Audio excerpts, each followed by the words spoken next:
morning. Washing pag may time. Makikita nyo ngayon yung bago kong hired na taga-washing ng sasakyan. Yan.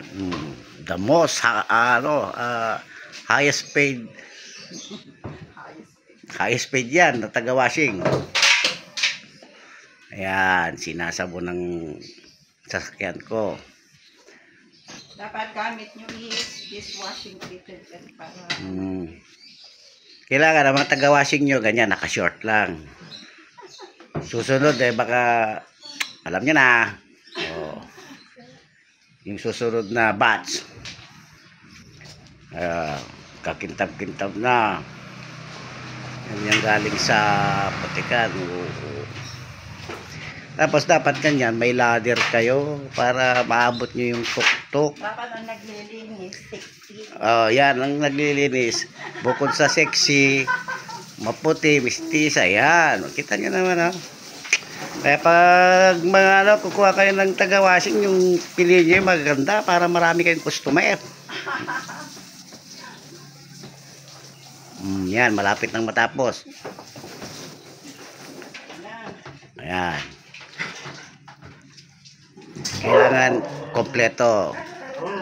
O yan, tingnan nyo naman, pati wiper nililinisan talaga, isa-isa yan. Kasi yung mga taga-washing namin dito talagang trained. Bago sumalang sa pagwawashing na-orient na masyado. Yan. Isang palakpak kayo. Yan, lilipat sa kabila pero tapos na yung kabila Dito sa salamin dito. Isalamin na lang daw, hindi pa.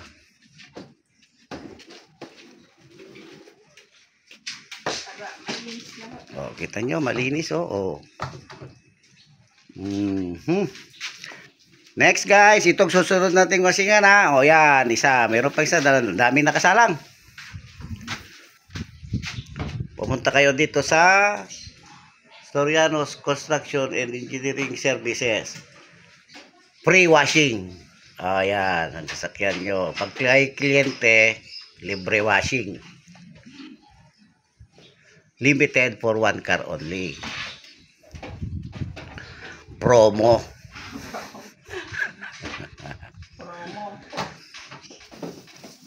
Ayan, nakita nyo. Ayan.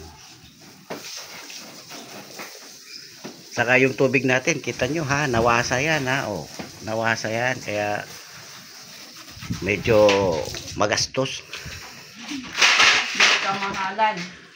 Magastos ang pagwawashing. Baka susunod guys, nakatopless na yung mga taga-washing natin dito.